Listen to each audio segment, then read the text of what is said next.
সব ঝামেলা মিটলো, সব ভালোই ভালোই মিটলো সব। মেজদি, তুই একদম চিন্তা করিস না রে।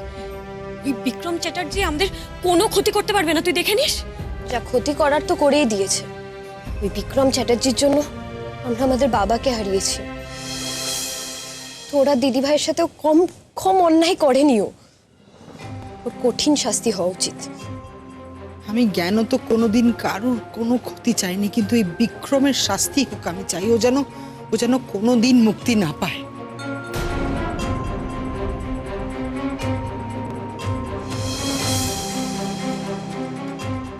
কি ব্যাপার বলতো, তোরা দুজনেই চুপ করে আছিস, কোনো কথা বলছিস না?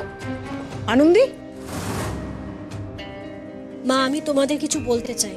হ্যাঁ বল না, বল। মা, নন্দা কেসটা উইথড্র করেছে।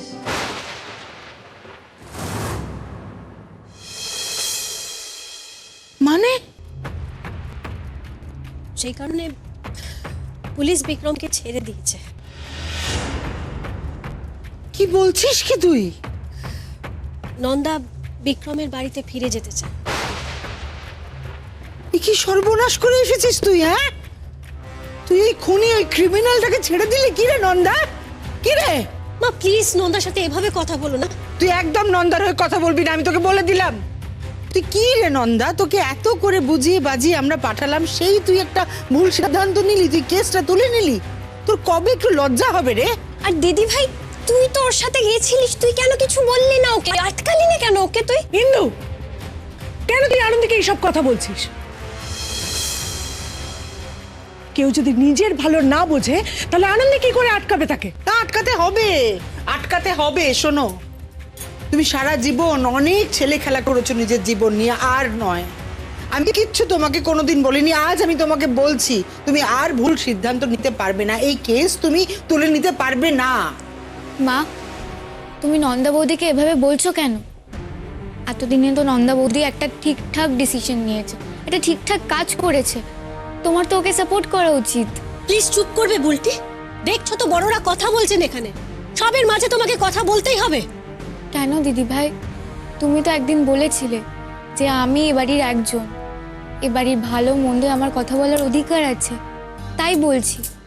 আর নন্দা বৌদির চোরদাকে ছাড়িয়ে এনে একদম ঠিক কাজ করেছে।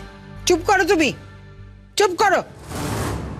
যাদের কাছ থেকে একদিন তুমি পালিয়ে এসেছিলে, আজকে সেই মানুষগুলোই তোমার কাছে এত মহৎ হয়ে গেল কি করে আমি বুঝতে পারছি না। কি করে এতটা পরিবর্তন কি করে হলো তোমার? আরে নন্দা, কালকে যখন বিক্রমের মা এসে তোকে বোঝালো, তারপরেই তুই এই সিদ্ধান্তটা নিলি, তাই না? কি রে, ওরা আমাদের থেকে তোর কাছে বড় হয়ে গেল, তাই তো? হ্যাঁ, আমাদের কথা একবারও ভাবলি না। আর ওই বিক্রম একটা ক্রিমিনাল, একটা খুনি, ওকে তুই ছেড়ে দিয়ে চলে এলি। বিক্রম তো পুরুষ মানুষই না রে, ও তো তোর গায়ে হাত তোলে, ও তো পুরুষ মানুষই না। ও তো সত্যি জেলে থাকা উচিত। যে ছেলেটা দিনের পর দিন তোকে অত্যাচার করেছে, তাকে তুই ছাড়িয়ে আনলি, কি করে পারলি তুই? নন্দা, নন্দা, নন্দা, নন্দা আমার কথা শোন। নন্দা দরজাটা খোল। নন্দা প্লিজ, নন্দা। আবার কোনো মেয়েটা কাণ্ড করে বসবে না তো? নন্দা প্লিজ, নন্দা দরজাটা খোল। নন্দা প্লিজ দরজাটা খোল। তুই কি, আচ্ছা তুই যা চাইছিস তাই হবে। তুই বিক্রমের বাড়ি যেতে চাইছিস তো ঠিক আছে, তুই সেখানে যাবি। প্লিজ দরজাটা খোল, এরকম করিস না। তুই বোঝাচ্ছিস, তুই বুঝতে পারছিস না কতটা টেনশন হচ্ছে। নন্দা, লক্ষ্মী বোন আমার, প্লিজ দরজাটা খোল। ও দরজা বন্ধ করে দিদি, কি করছে ও? বুঝতে পারছি না, আমার দরজাটা বন্ধ করে দিয়েছে। নন্দা, দরজা খুলছে না মানে কি? মেজদি, এই মেজদি, নন্দা, মেজদি, প্লিজ দরজা খোল, দরজা খোল মেজদি। আবার কিছু করে ফেলবে না তো?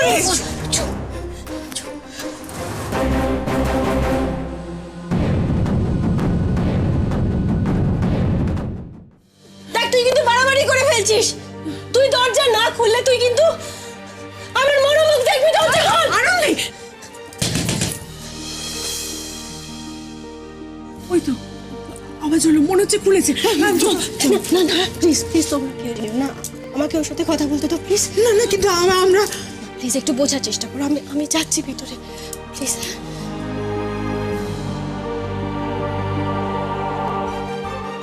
নন্দা, নন্দা, শেষ করে দিল আমাকে। কি হলো মা? জীবন আমাকে জ্বালিয়ে পুড়িয়ে একদম শেষ করে। না না এরম করো না তুমি দিদি, চলো, তুমি চলো এরম করো না দিদি ভাই, ঘরে চলো। চলো ঘরে চলো।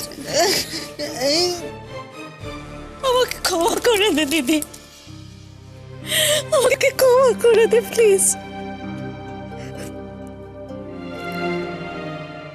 সরি, আমি পারলাম না, আমি আবার তোর মুখ ডুবিয়েছি, রিয়েলি সরি।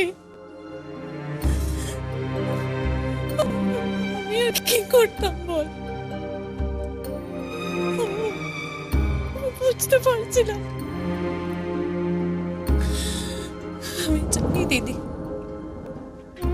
আমি জানি ও খুব খারাপ মানুষ, ও আমাকে ভালোবাসে না,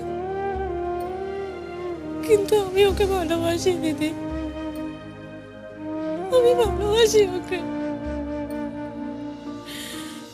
আমি ওকে গড়াদের ওপরে দেখতে পারছিলাম না।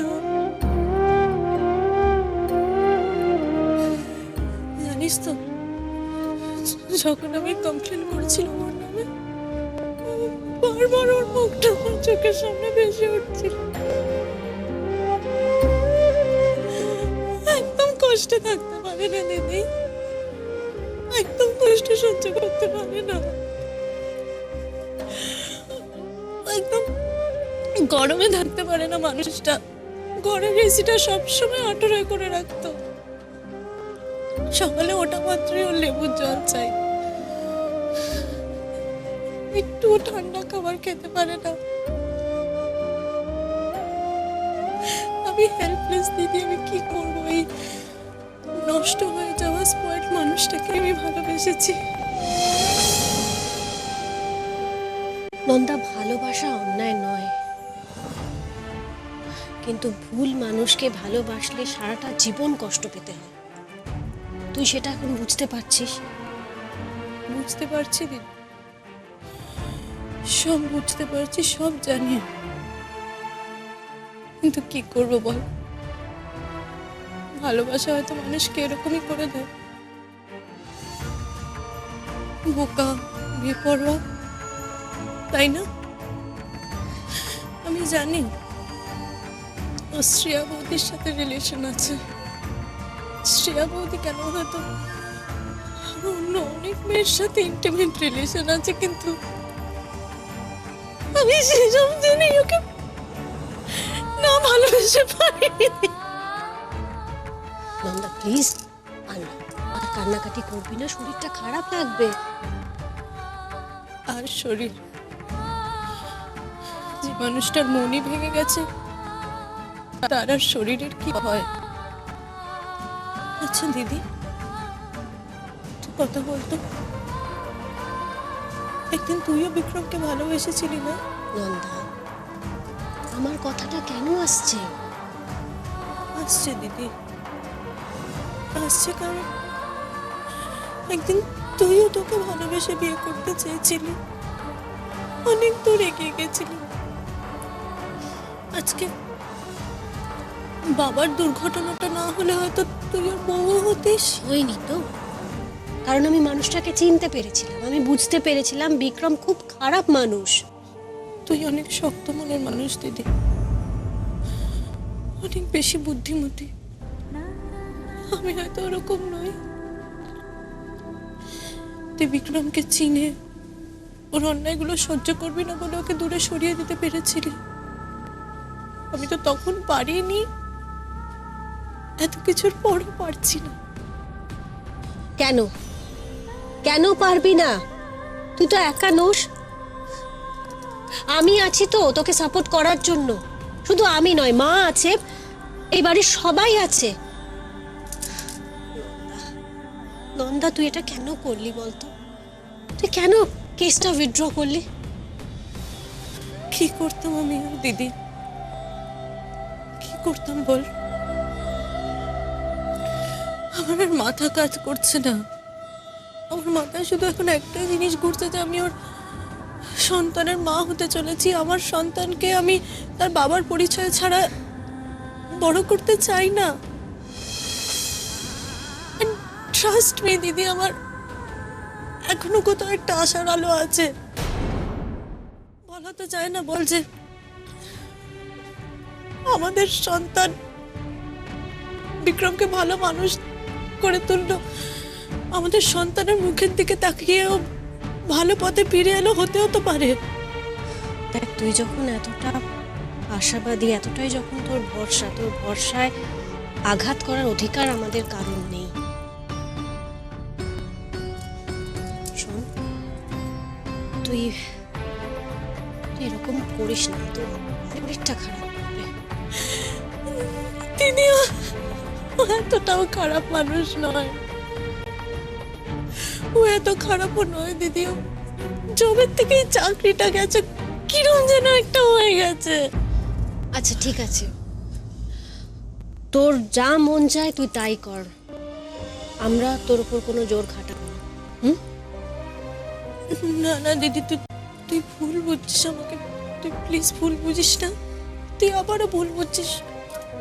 আমি বুঝতে পারছি থানার বাইরে ওকে আমার সাথে এইভাবে কথা বলতে দেখে তোর আবার আশঙ্কা তৈরি হচ্ছে মনে, সেটা স্বাভাবিক। কিন্তু ও তো এখনো জানে না দিদি যে ও বাবা হতে চলেছে। আমি শিওর দিদি, দেখবি ও যেই সেটা জানবে ও আমার দেখাশোনা করবে, ও আমাদের বেবিকে নিয়ে প্ল্যানিং করবে। ও নিশ্চয়ই বদলে যাবে দিদি, দেখিস ও নিশ্চয়ই বদলে যাবে। দেখ, বিক্রম যদি পাল্টে যায়, ও যদি ভালো হয়ে যায়, সেটা খুব ভালো, আমরা সবাই সেটা চাই। কিন্তু শ্রেয়া কি বদলে যাবে? আমার না সত্যি খুব ভয় করছে। মানে ওই বাড়িতে তুই চলে যাবি, তারপর শ্রেয়া তোর কোনো ক্ষতি করবে না তো? শ্রেয়া কে দিদি? কে ও? ও কিচ্ছু করতে পারবে না। ও বাড়িতে আমি নিজের অধিকারে ফিরে যাব। ও বাড়ির বউ আমি, চ্যাটার্জি বংশের বংশধর আমি আনছি। শ্রেয়া কিচ্ছু করতে পারবে না দিদি, কেউ কিচ্ছু করতে পারবে না। নন্দা আবার আগুনে ঝাঁপ দিতে যাচ্ছে, কিন্তু ওকে আমি কি করে আটকাবো? জোর করে কি কাউকে আটকে রাখা যায়? কেউ পারবে না, কেউ কিচ্ছু করতে পারবে না। আমি আর কাউকে কোনো ক্ষতি করতে দেবো না। ঠিক আছে নন্দা, ঠিক আছে, তোর যা মন চায় তুই তাই করবি, ঠিক আছে? আমি বুঝতে পারছি তুই ওই বাড়িতে কেন ফিরে যেতে চাইছিস। দেখ, আমরা সবাই চাই তুই ভালো থাক, আর বিশ্বাস কর, তুই ভালো থাকলে আমরা সবাই ভালো থাকবো। ভালো থাকবো কিনা জানি না দিদি, কিন্তু চেষ্টা করব। অনুভবটাও তো বলেছেন এখন আমার শুধুমাত্র আমার সন্তানের কথা ভাবা উচিত, আর আমিও সেটাই করছি। আমি ওকে খুব সুন্দর করে ভালোভাবে মানুষ করতে চাই দিদি, কিন্তু আমি একটা জিনিস সেটা চাই না যে সবাই ওকে ক্রিমিনালের সন্তান বলে চিনুক। আমি সেটা একদম চাই না। একবার ভেবে দেখতো, যদি একবার এই দাগটার মাথায় লেগে যায়, তাহলে ও কি আর কোনো দিন মাথা তুলে দাঁড়াতে পারবে? পারবে না রে দিদি, পারবে না। দেখ নন্দা, তোর যা মনে হয় তুই তাই কর, তোর যেটা ভালো মনে হয়। আফটার অল এটা তোর জীবন, আমরা সেখানে কোনো রকম জোর খাটাতে পারি না। তুই কিছু কথা বলবো সেটা মাথায়